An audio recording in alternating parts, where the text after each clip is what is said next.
it's not about what you did, but more so why you did it. Many times we focus on, unwanted behaviors, unwanted outcomes. We focus on those things and try to change the behavior of things. But many times when we talk about change the behavior, we don't explore the why. Now, in this video, I'm going to break down why is it important to explore the whys in those behaviors.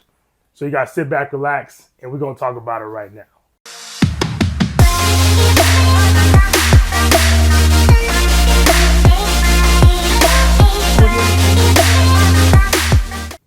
What's going on, y'all? My name is Terrence Stewart. I am your men's mental health expert, licensed clinical social worker in the state of California and Texas.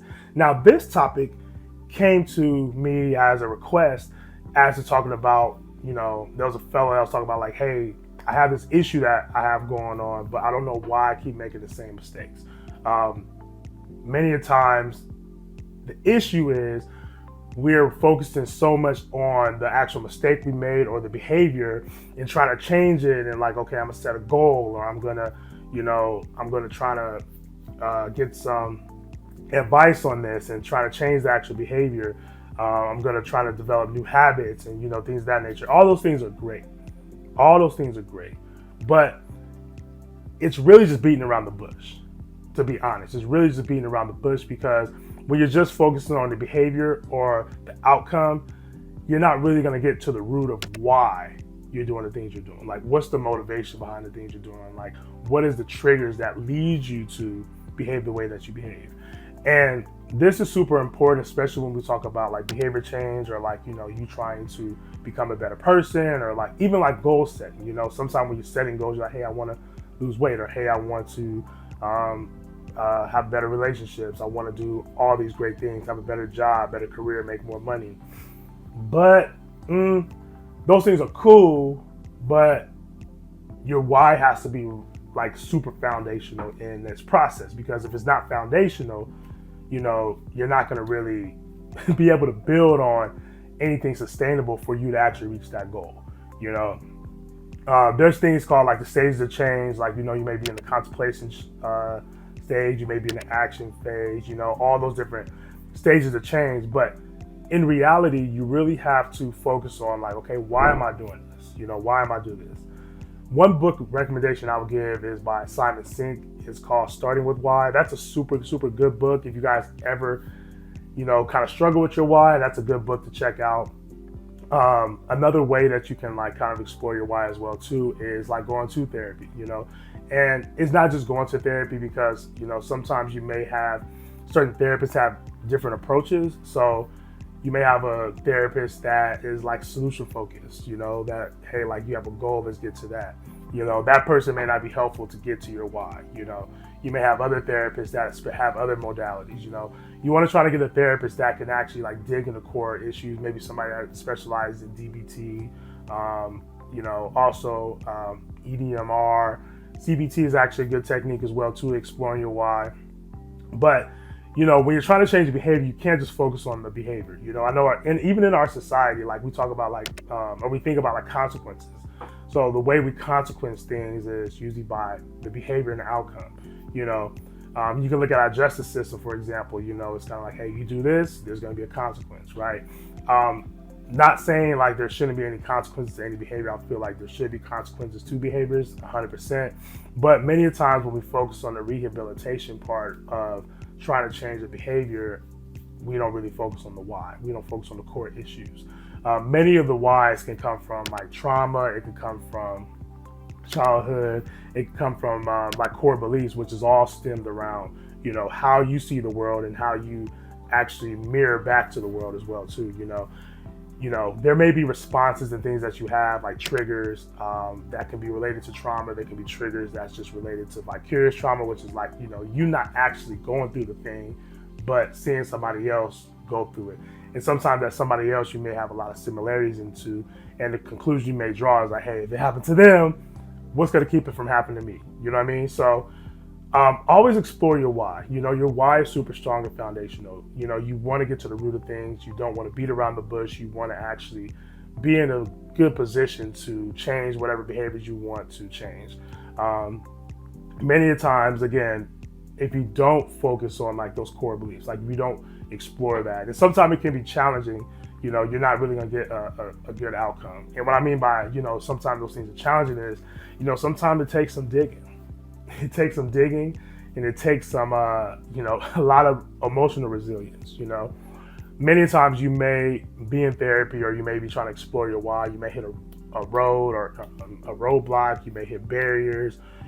You may hit things that may actually, discourage you from exploring your why even more, because, sometimes again, like, even I'm gonna use an example of trauma again. Like if you're talking about your traumas, like that can be hard, if you're talking about unpleasant memories, that could be super hard. But it really comes down to you actually, putting in that work in order to get to your why, so that you're not just so surface, in therapy, we talk about, or therapists, I guess it's kind of like not in therapy, but therapists, we usually kind of joke around and say like, hey, like, some people are really surface, meaning like they don't really, they're not really willing to go deep because, it's painful, rightfully so. It's not something that's going to be super easy or anything that's going to be like, hey, like, let's go, let's do it. You know what I mean? It is super difficult, but there really isn't no sugarcoating that part when you're talking about your why. You really have to explore those things for yourself. You really have to really get down to the nitty and gritty, because if you don't get down to the nitty and gritty of that situation or those traumas or those things that you experienced, you're going to continue to have the same behaviors. You're going to continue to have those same outcomes, Once you have an awareness on certain things, and once you have an awareness on like, hey, like this is why I do things, then the work can, really, really get some traction, because once you explore your why, now you open up the opportunity for change. Once you explore your why, you open up the opportunity to actually, hey, this is why I do this.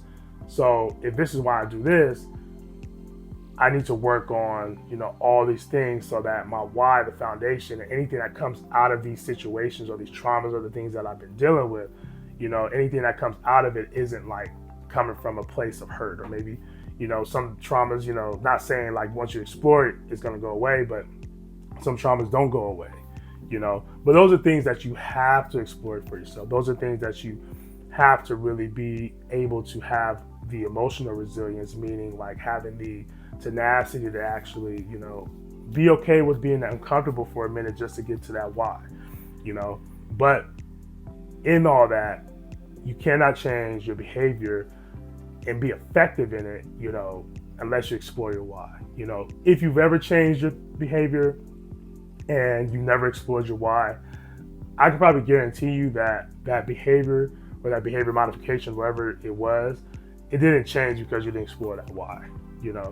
You may have like been addicted to something and not really, I have the support system, I have people that's telling me or cheering me on, but you may relapse because you're not really sure why you keep relapsing. You don't really know what that comes from. Many times, just a full disclaimer, you may do the work and you may never really get to the core reason why. There may be like lapses in the brain, there may be like, memory issues, there may be things that you don't actually remember that or that you can't recall that can impact, you get into your why. But even in that, there's things in which you can actually, if I don't really remember, maybe I can explore what's the reasons currently why I'm doing it. Maybe it's something that happened recently that you do remember. Maybe, there's a feeling that you have currently, It doesn't always have to be, going way, having a blast in the past, but really digging deep, even in the present moment of like, hey, why do I do the things that I do? Why is it that I have these addictions? Or why is it that, every time I'm in a relationship it fails? Or why is it that, every time I try to go do something, I always fail at it? All those things have to start with your why, So in conclusion, I want to just encourage everybody, to explore your why. Again, there's a good book out there by Simon Sinek called Starting with Why. That's actually a good tool if you guys are interested in whether the audio book or actually reading the book. I read the book a couple times and it's like a super, super fire book. Another thing, again, just a reminder, if you're in therapy or you're considering therapy, ask your therapist to explore that why for you as well too. Like, you don't have to go through those things by yourself. It can be scary, it can be intimidating, but you don't have to go through those things by yourself. I appreciate y'all for tapping in My name is Terrence Stewart. Until next time, y'all take care. Peace.